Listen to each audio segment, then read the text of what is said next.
السلام علیکم قدرمنو ملګرو، دې کې شک نشته چې الله پاک هر څه کولی شي او داسې واقعیات د انسانانو په ژوند کې وشي چې زموږ ستاسو لپاره پکې لوی عبرت وي.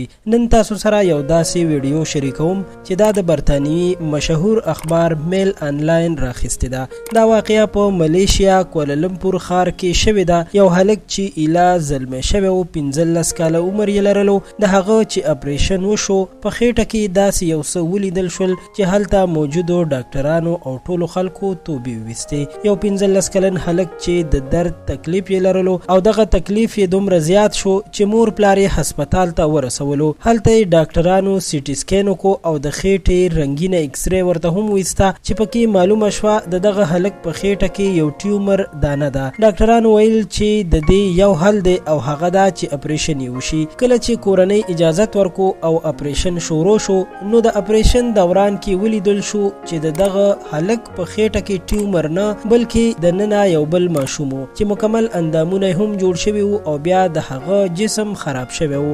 ډاکټرانو ډیره زیاته حیرانتیا وښودله او د الله پاک قدرتونو ته یې سر ښکته کو. په ریسرچ کې ویل شوي چې کیدای شي دا هلک د دې هلک جوړه رورو، خو د مور په خېټه کې د څه مشکل له وجې د رور خېټې ته منتقل شوی او بیا یې هلته سموده د رور د خېټې نه خوراک هم اخیستو چې بیا مړ شوی دی. داسې واقعه په سعودي عرب کې هم شوې وه او بالکل چې الله پاک هر څه کولی شي. د ملیشیا دغه ماشوم هم د دغه اپریشن نه وروسته بیا روغ جوړ شو او هیڅکله یې په خېټه بیا درد نه راتلو. په دې واقعه هم چې څوک خبرو یا خبرېږي نو توبې وباسي. رښتیا هم چې ډیره عجیبه واقعه شوې ده. که غواړئ تاسو په آینده کې له همدغسې عجیبه معلوماتو او په زړه پورې ویډیوګانو خبرو ساتو، نو همدا اوس خان کلیک چینل سبسکرایب کړئ چې زموږ هره راتلونکې ویډیو تاسو ته په وخت در ورسي. تر بیا مو په لوی الله سپارم. د الله په امان.